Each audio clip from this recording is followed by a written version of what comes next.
My son took my country house and gave it to his wife's family. He said, "It's theirs now. You have no rights to go there." I just nodded and smiled. When they arrived to move in, they were shocked at what they saw. I will tell you everything from the beginning. But first, let me quickly thank each and every one of you beautiful souls watching Granny's Voice today. Your love and support fills my heart with joy. If you enjoy the stories I share with you, please hit that subscribe button and ring the notification bell. I love reading your comments, so please tell me what city you're watching from today. I might just give you a special shout out in my next story. Today's wonderful shout out goes to Sweet Emma from California. Thank you for your kind words, dear heart. Now let me tell you exactly what happened at my country house. I've lived a long life, 73 years to be exact, and I've learned that sometimes the quietest response carries the most power. People expect tears, arguments, fighting back. But honey, I've discovered that a gentle smile can move mountains that shouting never could. The country house wasn't just any house. It was my sanctuary. My late husband Robert and I bought that little cabin 45 years ago when our son Michael was just 3 years old. Back then it was nothing special. Just 2 bedrooms, 1 bathroom, and a tiny kitchen. But oh, the dreams we had for that place. Robert worked extra shifts at the factory every weekend for 5 years just to pay for the additions we wanted. I can still see Robert on those Saturday mornings, coffee cup in one hand, measuring tape in the other, planning out where we'd build the big front porch. "Martha," he'd say, "someday we're going to sit on that porch swing and watch our grandchildren play in this yard." And we did, dear ones. We absolutely did. I painted every room myself while little Michael napped. Robert built that porch with his own 2 hands, board by board. We planted the apple trees that now tower over the property. Every corner of that house held a memory. Every floorboard told a story. When Robert passed away 8 years ago, that house became even more precious to me. It was where I felt closest to him, where his spirit still lived in every creaking step and familiar shadow. After Robert died, I spent every weekend at the country house. Sometimes I'd stay for a whole week, just sitting on that porch swing he built, drinking my morning coffee, and talking to him like he was still right there beside me. The house needed some repairs, sure. The gutters leaked a little during heavy rains. Some of the window screens had tiny holes. But it was mine. It was the one place on earth where I felt completely at peace, completely myself. Michael used to visit often in those first few years after his father passed. He'd bring his wife Sandra and their 2 little ones.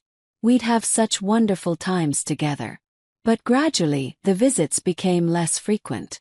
Sandra seemed uncomfortable there, always complaining about the old furniture or the outdated kitchen.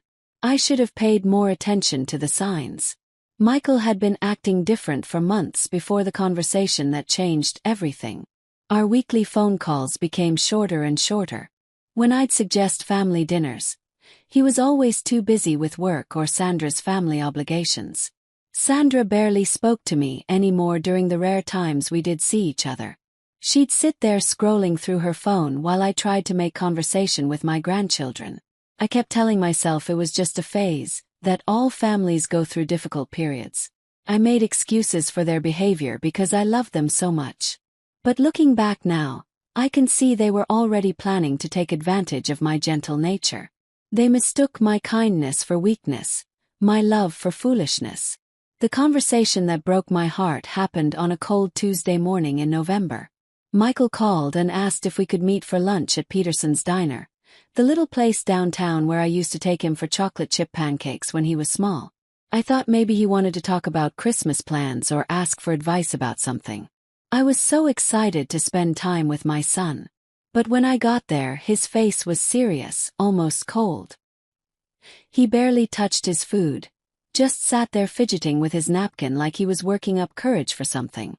Finally, he looked across the table at me and said, "Mom, Sandra's parents are having some financial troubles. Their apartment lease is up next month, and they can't afford to renew it." I nodded sympathetically, already thinking about ways we could help them. Then Michael dropped the bomb that shattered my world into a million pieces. "We've decided to let them live in the country house. It's perfect for them. They're retired now, and they need somewhere peaceful to spend their golden years. I felt like someone had poured ice water through my veins.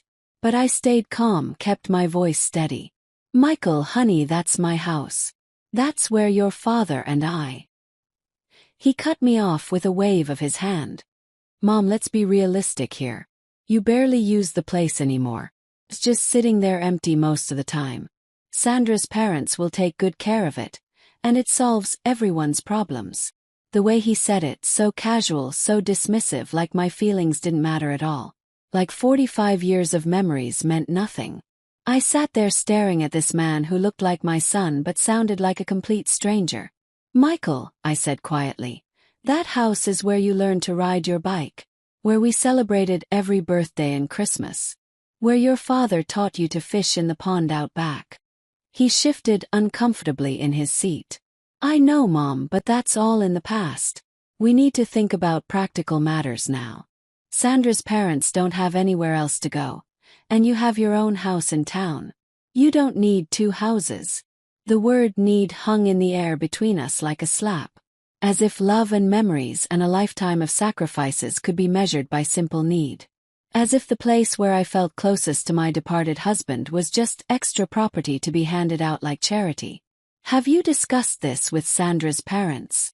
I asked, though I already knew the answer. Of course, Michael said, and for the first time he looked a little guilty. They're very grateful.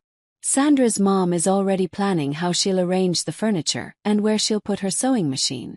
They had planned it all out, made all the decisions without even asking me. Without considering that I might have feelings about it. Without remembering that every stick of furniture in that house had been chosen by Robert and me together. That every room held sacred memories they would be stomping all over with their rearrangements and changes. I felt a pain in my chest so sharp I thought I might be having a heart attack. But I didn't cry. I didn't scream. I didn't pound my fists on the table like every fiber of my being wanted to do. Instead, I reached across the table and patted my son's hand gently. If that's what you've decided, Michael, then I suppose that's what will happen. His face showed confusion, then relief, then something that might have been disappointment. I think part of him expected me to fight back, to show some spirit. But I had learned long ago that sometimes the most powerful thing you can do is absolutely nothing at all. Sometimes silence speaks louder than screams. Sometimes a gentle acceptance can accomplish what arguments never could. After lunch, I drove straight to my lawyer's office. Mr. Harrison had been handling our family's legal matters for over 20 years. He was one of Robert's closest friends, and he knew every detail of our financial situation. Martha, he said when I walked into his office with tears finally streaming down my face. What's wrong, dear? I told him everything. About Michael's announcement, about Sandra's parents moving into my house, about how they'd made all these plans without consulting me. Mr. Harrison's face grew darker with every word. When I finished, he was quiet for a long moment. Then he said something that changed everything. Martha, do you remember the special provisions Robert insisted we put in his will? You see, my Robert was not just a loving husband and father. He was also a very wise man who understood human nature better than most. When we were updating our wills 5 years before he passed, he insisted on including some very specific language about the country house. Martha, he had said then, I love Michael with all my heart, but I've seen what happens to families when property and money get involved. People change. They forget what's really important. So Robert made sure that the country house couldn't just be given away or sold without very specific legal procedures. The house was protected by something called a family trust, with me as the sole trustee. Even if something happened to me, the house couldn't be transferred to non-family members without a court review. Mr. Harrison pulled out the thick folder containing Robert's will and spread the papers across his desk. Look here, Martha, he said, pointing to a paragraph I had forgotten all about. Robert was very clear. The country house must remain in the family bloodline. If anyone attempts to transfer ownership or possession to non-family members without proper legal procedures, the trust automatically takes over management of the property. My heart started beating faster as I read the words my husband had written to protect us. What does that mean exactly? I asked. Mr. Harrison smiled, and for the first time that day, I felt a spark of hope. It means, dear Martha, that your son cannot give that house to his in-laws. Legally, it's impossible without your written consent and a court order. Robert had thought of everything. Not only was the house protected from being given away, but the trust also included funds for maintenance and repairs. Money that had been sitting in a special account all these years, earning interest, waiting to be used. How much money are we talking about? I asked. Mr. Harrison did some quick calculations on his computer. With interest over the past 8 years, there's approximately $47,000 available for house maintenance, property taxes, and security measures. $47,000. My beloved Robert had been taking care of us even from beyond the grave. All those years of extra shifts and weekend work had paid for more than just building materials. He had built us a fortress of protection that Michael never even knew existed. What happens now? I asked Mr. Harrison. Well, he said, leaning back in his chair, we need to formally activate the trust and notify all parties involved. That means sending official letters to Michael and Sandra, explaining the legal situation. We'll also need to arrange for security measures at the property to prevent any unauthorized occupation. I thought about Michael's face when he received that letter. Part of me felt sorry for him, knowing how embarrassed he would be in front of Sandra's family. But a bigger part of me felt relieved. For the first time in months, I felt like I had some control over my own life again. My Robert was still protecting me, still fighting for what was right, still making sure our family legacy would be preserved. That evening I called my sister Dorothy in Florida. At 81, she's the only person left who really knew Robert and me in our younger days. Dottie, I said when she answered the phone, you'll never guess what Robert did. I told her everything about the trust, about the protection he had built into his will, about how he had somehow known this day might come. Dorothy was quiet for a moment. Then she started laughing. Not mean laughter, but the warm, appreciative chuckle of someone who had known my husband's character for 50 years. That's our Robert, she said. Always thinking 3 steps ahead. Always taking care of his girls. Hearing her say his girls made me cry happy tears. Even though he was gone, Robert was still taking care of his girls. The next morning, Mr. Harrison called with an update. He had sent certified letters to Michael and Sandra, explaining the legal situation with the country house. He had also arranged for a security company to install new locks and a basic alarm system at the property. The security team found something interesting when they were checking the house, he said. It looks like someone has already been there, measuring rooms and making notes about furniture placement. My blood ran cold. Sandra's parents had already been to my house, planning their takeover like it was a done deal. They had walked through the rooms where Robert and I had loved and laughed and raised our son. They had probably been discussing which of our precious belongings they would throw away to make room for their own things. But the security team had done more than just change the locks. They had installed cameras that would alert us if anyone tried to enter the property without permission. They had also put up very official-looking signs explaining that the property was now under legal protection, and that trespassing would result in immediate prosecution. Martha, Mr. Harrison said, I want you to know that everything is completely legal and above board. Your husband's trust was expertly crafted, and there's no way anyone can challenge it successfully. The house is yours, and it will remain yours for as long as you want it. For the first time in weeks, I slept peacefully that night, knowing that Robert's love was still wrapped around me like a warm blanket. Michael called me the next day.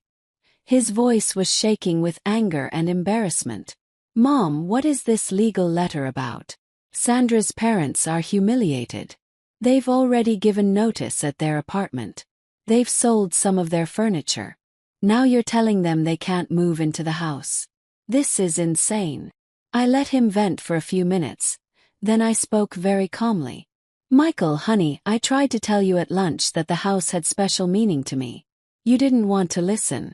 Now you're learning that your father protected our family home in ways you never understood." There was silence on the other end of the line. Then Michael said something that broke my heart all over again. "Mom, you're destroying my marriage. Sandra is furious with me. Her parents think I lied to them." "Michael," I said gently, "I am not destroying anything. You created this situation when you decided to give away something that wasn't yours to give. Your father spent 45 years building and protecting that house for our family. Not for Sandra's family. Not for anyone else. For us." I could hear Sandra yelling in the background, though I couldn't make out the words. Michael's voice dropped to a whisper. "Mom, please. Can't we work something out? Maybe Sandra's parents could rent the house from you. Or maybe they could just stay there temporarily until they find something else." I closed my eyes and thought about Robert, about what he would want me to do. "Son," I said, "your father's will is very clear. The house stays in our bloodline. That's final." That Saturday was supposed to be the day Sandra's parents moved into my country house. Instead, it became the day they learned that their daughter's husband had promised them something he never had the right to give. According to the security company, a moving truck arrived at the property around 9 in the morning. Sandra's parents, Michael, Sandra, and even my 2 grandchildren were there, ready to help with the big move. But when they tried to use the old key, it didn't work. When they tried to break in through a window, the alarm system went off. And when they called the police to report a break-in, the officers had to explain that they were the ones attempting to trespass on legally protected property. Mr. Harrison called me around noon to report what had happened. "Martha, the situation at the house has been resolved peacefully." The police officers were very professional, and they explained the legal situation to everyone involved. Michael's in-laws were understandably upset, but they accepted that they had been given incorrect information about their ability to occupy the property. I felt a mixture of sadness and relief. Sadness for the embarrassment my son must have felt, but relief that Robert's careful planning had protected our family home. "What happens next?" "Yes." "Well," Mr. Harrison said, "I believe Michael will probably want to have a serious conversation with you very soon. This experience has likely opened his eyes to a few things he hadn't considered before." Michael showed up at my door that very evening. But this wasn't the confident, dismissive man who had announced his plans at the diner a few days earlier. This was my little boy, the one who used to crawl into my lap when he was scared or confused. His eyes were red, and his shoulders were slumped with the weight of his mistakes. "Mom," he said quietly, "can I come in? I think we need to talk." I opened the door wide and led him to the kitchen table where we'd had so many important conversations over the years. I made him a cup of coffee just the way he liked it as a child, with extra sugar and a splash of cream. For several minutes, we just sat there in the comfortable silence of a mother and son who had found their way back to each other. "I messed up, Mom," Michael finally said, his voice barely above a whisper. "I messed up so badly I don't even know where to start apologizing." I reached across the table and took his hand, just like I had when he was small and needed comfort. "Start wherever you need to, sweetheart. I'm listening." And then the floodgates opened. Michael told me everything. How Sandra had been pressuring him for months to ask for the house. How her parents had been dropping hints about needing a place to retire. How Sandra had convinced him that I was being selfish by keeping such a big house when I lived alone. How he had started believing that his father's memory wasn't as important as keeping his wife happy. By the time he finished talking, we were both crying. "Mom, I forgot who raised me," Michael said through his tears. "I forgot the values Dad taught me. I forgot that family means loyalty and respect, not just taking whatever you want from the people who love you most." I squeezed his hand tighter. "Michael, we all make mistakes. The important thing is learning from them and making things right." He looked up at me with eyes that reminded me so much of Robert's. "How can I make this right? Sandra's parents won't even speak to me. Sandra is talking about marriage counseling. The kids keep asking why Grandma and Grandpa can't move to the pretty house like we promised. I've hurt everyone I love, including you." I thought carefully before I answered. This was one of those moments that would shape our relationship for years to come. Michael, the first thing you need to do is have an honest conversation with Sandra. A real marriage is built on understanding and respect for both families, not just one. If she can't accept that your father protected our family home for good reasons, then you have bigger problems than where her parents are going to live. Michael nodded slowly. And the second thing, he asked. The second thing is that you need to help me figure out a way to assist Sandra's parents without giving away what isn't mine to give. Maybe there are other solutions we haven't considered yet. Over the next hour, Michael and I worked out a plan that honored both families. The country house would remain in our family, just as Robert intended. But Michael and Sandra would help me research affordable senior housing options for her parents. If they needed financial assistance for a deposit or moving expenses, I would consider helping with that from my own savings. It's not about the money, Mom, Michael said. It's about Sandra's parents feeling like they matter to our family. They were hurt that I promised them something and then couldn't deliver. I understood that completely. Being part of a family means being valued and included, not just tolerated. Michael, I said, why don't you invite Sandra and her parents over for Sunday dinner next week? I'd like to apologize to them personally for the confusion and talk about ways we can all work together as one big family. His face lit up like a Christmas tree. Really, Mom? You'd do that after everything that happened? I smiled at my son, my heart full of love and forgiveness. Honey, that's what families do. We work through problems together. We don't just give up on each other when things get difficult. That night, Michael helped me plan a special dinner menu that would include some of Sandra's parents' favorite foods. It felt so good to be planning something positive instead of dealing with conflict and hurt feelings. The Sunday dinner was a huge success. Sandra's parents, Jim and Carol, were initially nervous and embarrassed about the whole situation. But I made sure they felt welcomed and valued from the moment they walked through my door. Jim, Carol, I said, hugging them both. I am so sorry for the confusion about the house. Michael should have explained the legal situation before making any promises. But I hope you know that you're always welcome in our family, and I'd like to help you find a wonderful place to spend your retirement years. By the end of the evening, we were all laughing and sharing stories like we'd been friends for years. Over the following weeks, something beautiful happened. Instead of the country house being a source of division in our family, it became a place that brought us all closer together.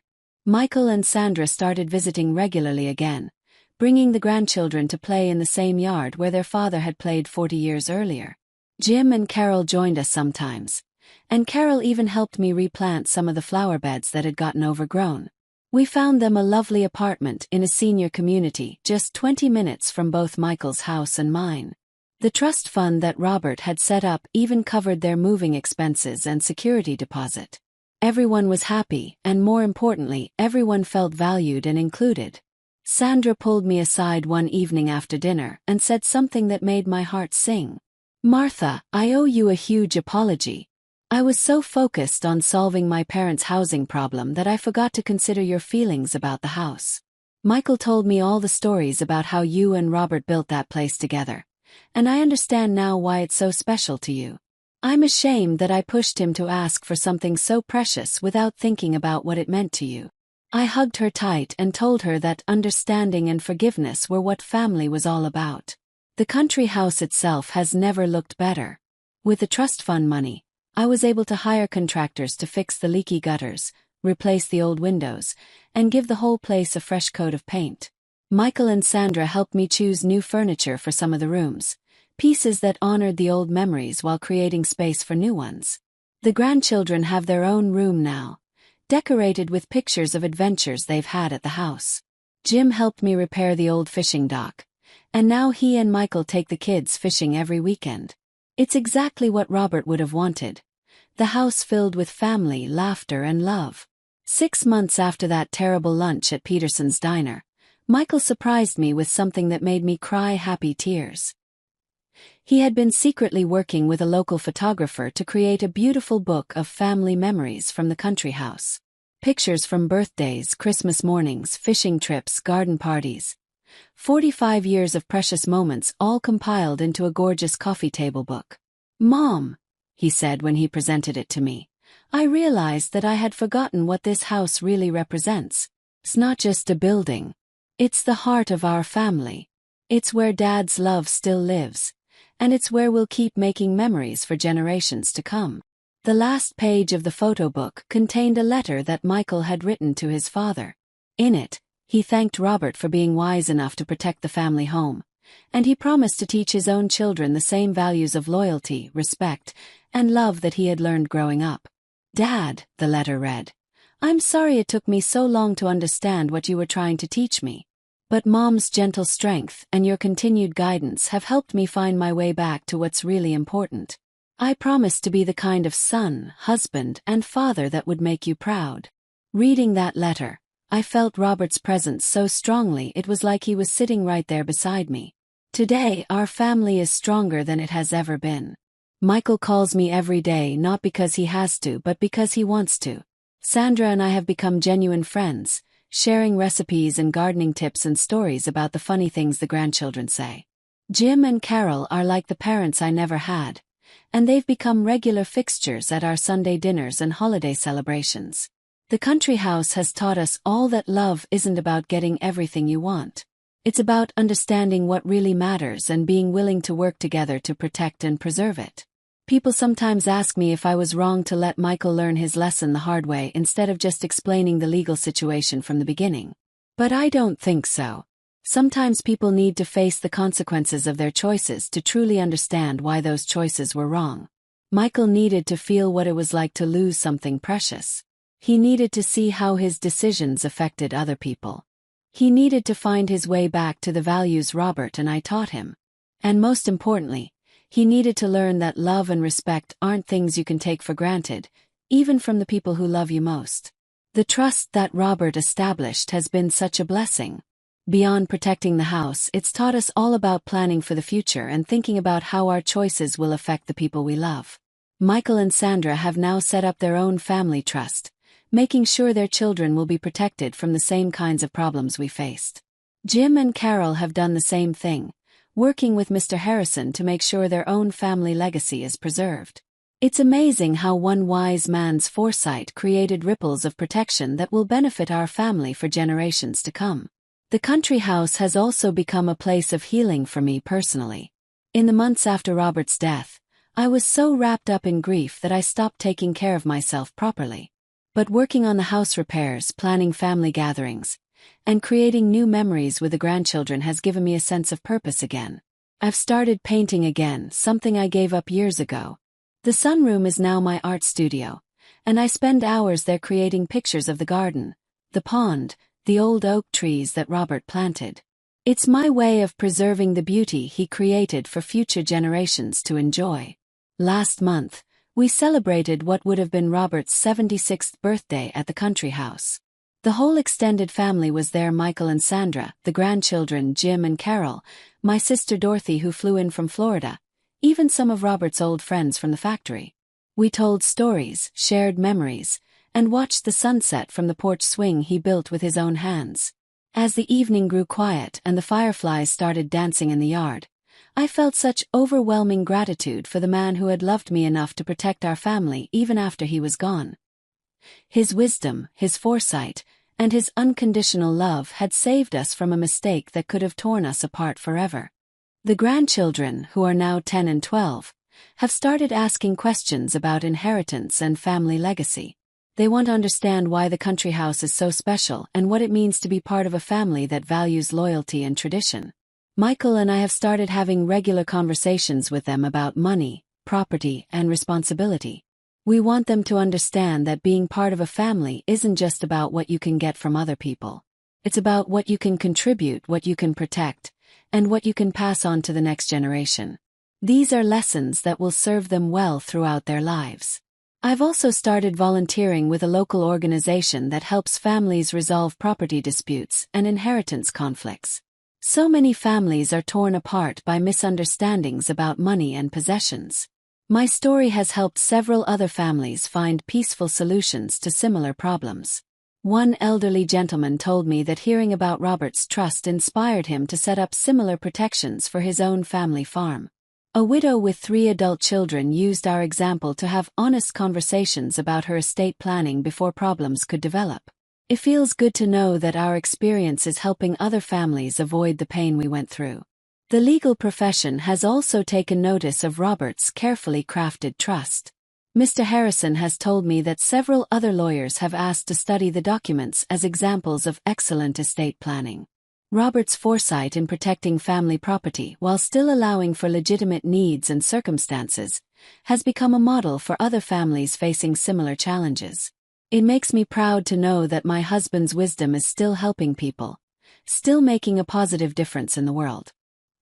He always said that the best way to be remembered was to leave the world a little better than you found it. I think he succeeded in that goal. As I sit here today, looking out at the garden where Robert and I spent so many happy hours together, I'm filled with gratitude for the journey we've been on. Yes, there were moments of pain and conflict. Yes, there were times when I wondered if our family would ever heal from the mistakes that were made. But ultimately, love won. Understanding won. The values that Robert and I tried to instill in our son eventually guided him back to what was right and true.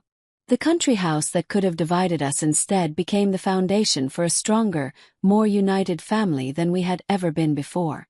If you're listening to this story and you're facing similar challenges with your own family, please don't give up hope. People can change. Love can overcome even the deepest hurts. And sometimes, the very thing that threatens to tear a family apart can actually bring them closer together than they ever imagined possible. Be patient with the people you love. Be firm about your boundaries and values.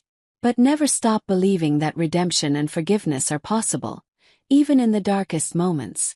Family is messy and complicated and sometimes painful, but it's also the most precious gift we have in this world. The country house continues to be our family's gathering place, our sanctuary, our reminder of what really matters in life. Every summer, we host a big reunion where cousins and aunts and uncles come from all over the country to spend time together. The children play in the same yard where their parents played decades ago. The adults sit on Robert's porch sharing stories and laughter late into the evening. And I, the matriarch of this beautiful, imperfect, loving family, sit in my favorite chair and marvel at how one man's wisdom created a legacy that will endure for generations. This is what love looks like when it's protected and nurtured and allowed to grow. Dear ones watching Granny's Voice today, I want you to remember that every family has its storms and struggles. Every family faces moments when love is tested and values are challenged. But with patience, wisdom, and an unwavering commitment to what's right, those storms can make us stronger instead of breaking us apart. Don't be afraid to set boundaries when they're needed. Don't be afraid to stand up for what you believe in. And never ever underestimate the power of gentle strength and quiet determination. Sometimes the softest voice carries the most authority. Sometimes the gentlest heart has the most courage. As we near the end of today's story, I want to thank each and every one of you for taking this journey with me. Your comments and messages mean more to me than you'll ever know. So many of you have shared your own family stories, your own struggles and triumphs. We're all connected by the universal experiences of love, loss, forgiveness, and hope. Please continue to share your stories in the comments below. Your wisdom and experiences help other viewers who might be facing similar challenges. We're all in this together, supporting each other through life's ups and downs. If this story has touched your heart, please give it a thumbs up and share it with someone who might need to hear it. Don't forget to subscribe to Granny's Voice and ring that notification bell so you never miss our weekly stories. We have so many more tales to share about family, love, resilience, and the power of doing what's right even when it's difficult. Your support allows me to keep sharing these stories, and I'm grateful for every single view, like, and comment. You make this old grandmother's heart very happy.